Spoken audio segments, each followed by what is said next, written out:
નમસ્કાર। આજે વહેલી સવારનું આ દ્રશ્ય છે। શિયાળાની પૂર્ણતાને આરે આવીને ઊભું છે અને શિયાળો પૂર્ણ થવામાં આવી રહ્યો છે અને ઉનાળાની શરૂઆત થશે। ત્યારે ઉનાળાની શરૂઆતમાં વહેલી સવારે જ ગાઢ ધુમ્મસ છવાયેલું જોવા મળી રહ્યું છે।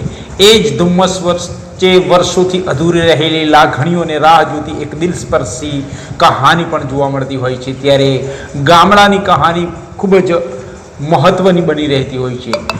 શિયાળામાં ધુમ્મસ આવે તે તો માન્યામાં આવતું હોય છે, પરંતુ હવે જાણે કે ઋતુઓમાં પણ બદલાવ અને ફેરફાર આવ્યો હોય તેવું જોવા મળી રહ્યું છે। હવે ઉનાળાની શરૂઆત થવાની તૈયારીઓમાં છે, ત્યારે ગાઢ ધુમ્મસ વહેલી સવારથી જ જોવા મળ્યું હતું।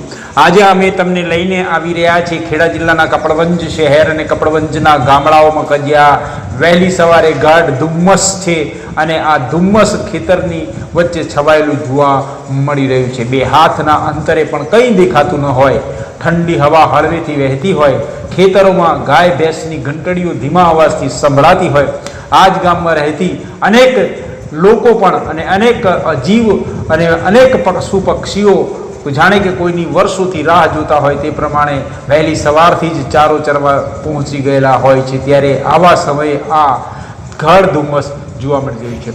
દર વર્ષે શિયાળામાં ધુમ્મસ જોવા મળતો હોય છે, પરંતુ આ તો શિયાળાના અંત અને ઉનાળાની શરૂઆત થતાની સાથે જ આ ગાઢ ધુમ્મસ જોવા મળી રહ્યું છે અને વિવિધ વૃક્ષો પણ જોવા મળી રહ્યા છે। ત્યારે આજુબાજુનું વાતાવરણ આહલાદક જોવા મળી રહ્યું છે અને જાણે કે આ શાલમાં લપેટાઈ ગયા હોય અને ઝાડના નીચે અને ઝાડ પાસે અનેક દ્રશ્યો જોવા મળી રહ્યા છે અને ઝાડની વચ્ચે અને કુદરતી સૌંદર્ય અને રમણીય વચ્ચે આ છવાયેલું આ વિસ્તાર છે અને ધુમ્મસથી અંદર અવાજ આવી રહ્યો છે ધીમે ધીમે, અને આ અવાજ જાણે એક આહલાદક જોવા મળી રહ્યું છે। આમ ગાઢ ધુમ્મસ વહેલી સવારથી જ ખેડા જિલ્લાના કપડવંજ શહેર અને સમગ્ર ગુજરાતમાં જોવા મળી રહ્યું છે। ત્યારે આજનો દિવસ ખૂબ જ મહત્વનો અને વહેલી સવારે જ જાણે કે શિયાળાની ફૂલ ગુલાબી ઠંડી પડતી હોય અને ઠંડક પ્રસરી ગઈ હોય તેવું વાતાવરણ જોવા મળ્યું હતું। હાલ તો ઉનાળાની શરૂઆત થઈ રહી છે અને ઉનાળાની શરૂઆતની સાથે જ ગાઢ ધુમ્મસ જોવા મળતા લોકોમાં પણ અચરજ જોવા મળી હતી। વહેલી સવારે જ ગાઢ ધુમ્મસ જોવા મળતા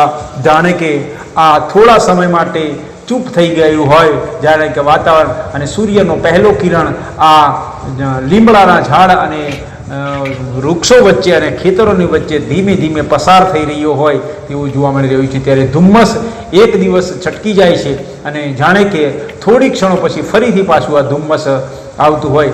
પક્ષીઓનો કલરવ, પ્રાણીઓ અને માનવીઓની વચ્ચે આ ધુમ્મસ ગાઢ એક કુદરતી સૌંદર્ય અને જાણે કે ચાદર પથરાઈ હોય સમગ્ર વિસ્તારમાં તેવું જોવા મળી રહ્યું છે।